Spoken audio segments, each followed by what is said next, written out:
ശ്രീ നൂർ മുഹമ്മദ് നൂർ ഷാ, താങ്കൾ എങ്ങനെയാണ് ബജറ്റിനെ കാണുന്നത്? ഇൻഡസ്ട്രി പൊതുവെ അത്ര സ്വാഗതം ചെയ്തതായിട്ട് എനിക്ക് തോന്നുന്നില്ല. കാരണം ഓഹരി വിപണിയിലൊക്കെ വലിയ തിരിച്ചടിയാണ് അല്ലെങ്കിൽ തകർച്ചയാണ് ഉണ്ടായത് പെട്ടെന്ന് ഈ അനൗൺസ്മെന്റിന് പിന്നാലെ ഉണ്ടായിട്ടുള്ളത്. അപ്പോൾ ആകെ നോക്കിക്കഴിഞ്ഞാൽ ഒരു പുതിയ സർക്കാരിൻ്റെ 5 വർഷം ഭരിക്കാൻ പോകുന്ന ഒരു പുതിയ സർക്കാരിൻ്റെ ആദ്യത്തെ ബജറ്റ് എന്നുള്ള നിലയിലുള്ള ഒരു പുഷ് ഇൻഡസ്ട്രിയെ സംബന്ധിച്ച് ഈ ബജറ്റിലുണ്ടോ?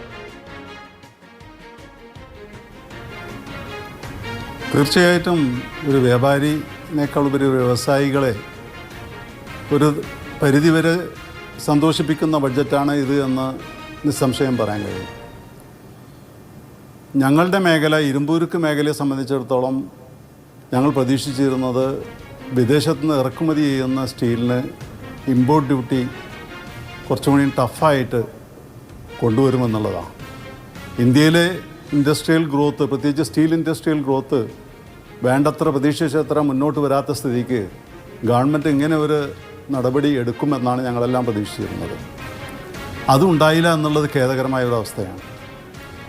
അതുപോലെ തന്നെ GSTയിൽ കേരളത്തിൽ, ഇന്ത്യയിൽ മൊത്തത്തിൽ ഏറ്റവും അധികം ഇവേഷൻ നടക്കുന്ന ഒരു ഏരിയയാണ് സ്ക്രാപ്പ് ട്രേഡേഴ്സ്. സ്ക്രാപ്പ് കളക്ട് ചെയ്ത് വിൽക്കുന്ന ആളുകൾ, അവർക്കും 18% ഡ്യൂട്ടി ഉണ്ട്. അവരെ സംബന്ധിച്ചിടത്തോളം ഒരു സംഘടിതമായ രൂപം ഇല്ലാത്തത് കൊണ്ട് തന്നെ അവരിൽ ഇവേഷൻ കുറച്ചധികമാണ്. ഇവേഷനേ ഉള്ളൂ അവിടെ. അത് തടയാൻ അവർക്ക് GST എടുത്തു കളയണമെന്നും അത് ഉൽപ്പാദന രംഗത്ത് മാത്രമുള്ള ആളുകളിലേക്ക് എത്തിക്കുന്നതിന് സഹായകരമാകുന്ന നീക്കങ്ങൾ ഉണ്ടാകുമെന്ന് പ്രതീക്ഷിച്ചതാണ്. അതും ഉണ്ടായില്ല. എന്നാൽ വേറെ ചില രംഗത്ത് ഇന്ത്യയിലെ വ്യവസായികൾക്ക് പ്രതീക്ഷ നൽകുന്നുമുണ്ട്. പ്രത്യേകിച്ച് MSME സെക്ടറിൽ കൊളാറ്ററൽ സെക്യൂരിറ്റി ഇല്ലാതെ ലോൺ എടുക്കാവുന്ന പരിധി ഉയർത്തി എന്നുള്ളത് വലിയൊരു ആശ്വാസമാണ്. 100 കോടിയിൽ നിന്ന് 250 കോടി വരെ കൊളാറ്ററൽ സെക്യൂരിറ്റി ഇല്ല, ടേൺ ഓവറുള്ളവർക്ക് കൊളാറ്ററൽ സെക്യൂരിറ്റി ഇല്ലാതെ ലോൺ ലഭ്യമാക്കി എന്നുള്ളത്. അതുപോലെ തന്നെ ഒരുപാട് തൊഴിലവസരങ്ങൾ സൃഷ്ടിക്കാൻ വേണ്ടി ഗവൺമെൻറ് വിദ്യാഭ്യാസത്തിന് ലോണ് ഇൻട്രസ്റ്റ് ഗവൺമെൻറ് കൊടുക്കുന്നു. അവർക്ക് ഫണ്ട് അവൈലബിൾ ആക്കുന്നു. അതുപോലെ പ്രൊവിഡൻറ്റ് ഫണ്ടിൻ്റെ ഫണ്ട് ഇതുണ്ടായിരുന്ന സമയത്ത്, ബുദ്ധിമുട്ടിലായിരുന്ന സമയത്ത് ഇന്ത്യയിലെ സ്ത്രീകൾക്ക് പ്രത്യേകിച്ച് പ്രൊവിഡൻറ്റ് ഫണ്ട് ഗവൺമെൻറ് കൊടുക്കാമെന്നുള്ളൊരു വാഗ്ദാനം നൽകുന്നു.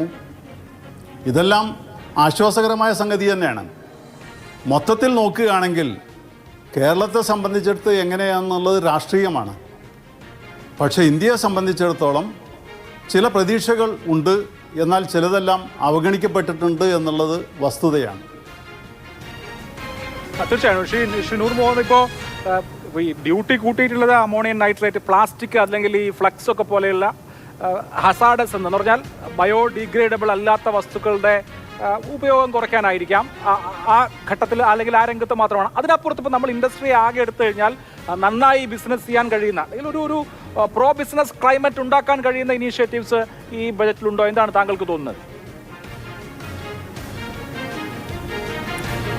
ഉണ്ട്, തീർച്ചയായിട്ടും ഉണ്ട്. അത് ഒന്ന് ഫണ്ട് അവൈലബിൾ ആക്കി എന്നുള്ളതാണ്. അത് വലിയൊരു ആശ്വാസം തന്നെയാണ്. നമ്മുടെ എക്കണോമി വളരുവാൻ ഏറ്റവും പ്രയാസമുണ്ടായിരുന്നത് GDPക്ക് അനുസരിച്ച് നമ്മളുടെ തൊഴിലവസരങ്ങൾ വർദ്ധിച്ചില്ല എന്നുള്ളതാണ്. ഇപ്പോൾ അതിനൊരു വ്യത്യാസം വരുത്താൻ ഗവൺമെൻറ് തീരുമാനിച്ചിട്ടുണ്ട്. അത് നല്ലൊരു തിരിച്ചറിവാണ്. അതിൽ വിമർശനങ്ങൾ ഉണ്ടാകാം, രാഷ്ട്രീയമുണ്ടാകാം. ആ രാഷ്ട്രീയം നമുക്ക് മാറ്റി നിർത്താം. അതുപോലെ തന്നെ ഫണ്ട് അവൈലബിൾ ആക്കി എന്നുള്ളത് നിസ്സാര പ്രശ്നമൊന്നുമല്ല. അതേസമയം ഇറക്കുമതിക്കാർക്ക് ഇപ്പോഴും വാതിൽ തുറന്നിട്ടുകൊണ്ട് ഇന്ത്യയിലെ വ്യവസായങ്ങൾക്ക് പുരോഗമിക്കുവാനുള്ള, അല്ലെങ്കിൽ ലാഭമുണ്ടാക്കാനുള്ള, അല്ലെങ്കിൽ നിലനിൽപ്പിനാവശ്യമായ മേഖല സൃഷ്ടിച്ചില്ല എന്നുള്ളത് ഖേദകരം തന്നെയാണ്.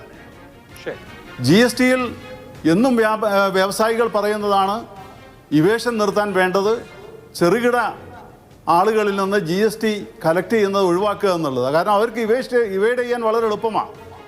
ഇപ്പോൾ കേരളത്തെ സംബന്ധിച്ചിടത്തോളം ഇൻഡസ്ട്രി രംഗത്ത് അന്യസംസ്ഥാന ആളുകളെ വെച്ച് GST രജിസ്ട്രേഷൻ എടുത്ത് കോടികൾ തട്ടിച്ചുകൊണ്ടിരിക്കുകയാണ്. അത് എല്ലാ സംസ്ഥാനത്തും ഉണ്ട്. ഇപ്പോൾ തമിഴ്നാട്ടിൽ വ്യാപകമായ റൈഡ് നടന്നുകൊണ്ടിരിക്കുന്നു, ഡിമാൻഡ് നോട്ടീസ് കൊടുത്തുകൊണ്ടേയിരിക്കുന്നു. അപ്പോൾ അതിനൊക്കെ ഒരു പരിഹാരം എന്നുള്ളത് ആ മേഖലയെ തരംതിരിച്ച് GST ആര് കളക്ട് ചെയ്യണം, പെട്ടെന്ന് ഇവേഷൻ തടയാൻ പറ്റുന്ന മേഖല എവിടെ? ഇപ്പോൾ സ്വർണത്തിൻ്റെ കാര്യം പറഞ്ഞല്ലോ, 15-ൽ നിന്ന് 6 ആയപ്പോൾ അത് സന്തോഷിക്കുകയാണ് എല്ലാവരും. കാരണം 9% കുറഞ്ഞപ്പോൾ ഇവേഷനാണ് ഇല്ലാതാവുന്നത്. അതുപോലെ തന്നെ GST കളക്ട് ചെയ്യുന്ന ഒരു മേഖലയെ അങ്ങ് ഒഴിവാക്കി കഴിഞ്ഞാൽ എവിടെ നിന്നാണെങ്കിലും GST കിട്ടിയാൽ മതിയല്ലോ ഗവൺമെൻറ്റിന്. അങ്ങനെ ഒരു നീക്കം ഞങ്ങൾ പ്രതീക്ഷിച്ചതാണ്, അതുണ്ടായില്ല. ഇതോടൊപ്പം തന്നെ നമുക്ക് പ്രത്യാശ നൽകുന്ന ചില പോയിന്റുകൾ ഉണ്ട് എന്നുള്ളത് മറച്ചു വെക്കാൻ കഴിയില്ല. കേരളം, തമിഴ്നാട്, കർണാടക മേഖലയിൽ എത്ര കണ്ട് ഈ ബഡ്ജറ്റിൽ അനുവദിച്ചു എന്നുള്ളത് രാഷ്ട്രീയമാണ്, അത് ചോദ്യം ചെയ്യപ്പെടേണ്ടതാണ്, അത് വേറെ വിഷയമാണ്. മൊത്തത്തിൽ വ്യവസായികളോട് നല്ലൊരു സമീപനം കാഴ്ചവെക്കുവാൻ ശ്രമിച്ചിട്ടുണ്ട്. ഇരുമ്പുരുക്കിനോട് വേണ്ടത്ര ഒരു നല്ല സമീപനം ഗവൺമെൻറ് കാണിച്ചില്ല എന്നുള്ളതാണ് സത്യം. ശരി, അതാണ് ഈ സ്റ്റീൽ ഇൻഡസ്ട്രിയിൽ നിന്ന് താങ്കൾക്ക് പറയാനുള്ളത്.